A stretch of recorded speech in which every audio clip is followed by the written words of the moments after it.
Hello guys, तो एक बार फिर से स्वागत है आपके अपने यूट्यूब चैनल एक्सपेरिमेंट एक्सप्रेस के इस नए वीडियो में। तो हमारे चैनल के माध्यम से आपने बहुत से सारे एक्सपेरिमेंट वीडियो देखा होगा, लेकिन आज हम अपने घर के कबाड़ से बनाएंगे एक ऐसा चीज़ जिसे देखने के बाद आप भी यही बोलोगे क्या। तो क्या ये कबाड़ का बनाया हुआ रॉकेट यानी मिसाइल उड़ पाएगा या नहीं? तो इसे जानने के लिए वीडियो को बिना स्किप किए एंड तक जरूर देखें।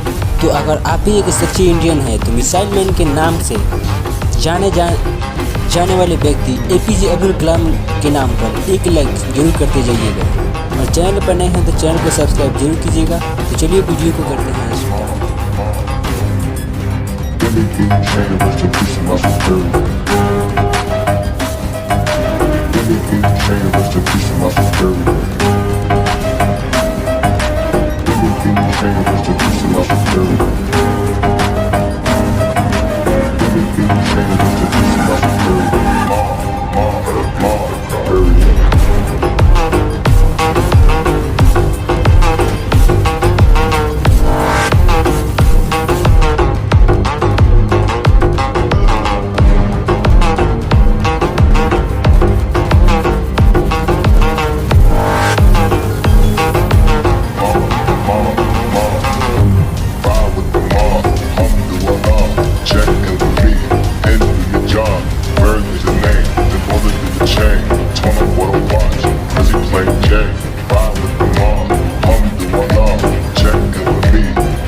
Bird is the name, then bullet to the chain. तो हमारा रॉकेट यानी कि मिसाइल उड़ान भरने के लिए बिल्कुल तैयार है। तो क्या रॉकेट उड़ पाएगा या नहीं, तो वीडियो को इसके दूसरे पार्ट में दिखाया जाएगा, क्योंकि वीडियो बहुत ही लंबा हो जा रहा है। तो मिलते हैं हम इस वीडियो के नेक्स्ट पार्ट में, तब तक के लिए bye bye, tata, good bye.